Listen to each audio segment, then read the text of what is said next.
ya Rabbana ya Allah.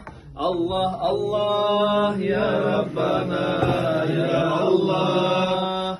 Allah Allah ya Rabbana ya Allah.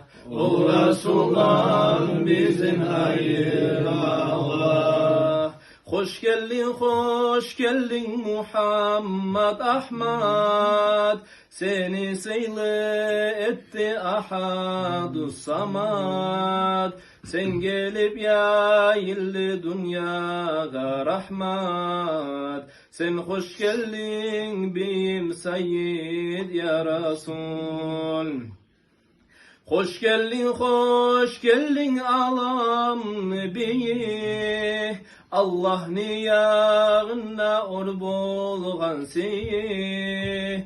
Talaylı ümmeni sen boldun biyi. Sen hoş geldin beyim Seyyid ya Resul. Sen için yaraldı barmakluk alam. Sıylılığın yazma bolur mu kalam. Sağa bolsun Allah'tan yüz min salam. Sen hoş geldin beyim Seyyid ya Resul. Ya Resul Allah'ın salamı sağa. Ya Habib Allah'ın salamı sağa. Ümmeni tabibi kuf salam sağa.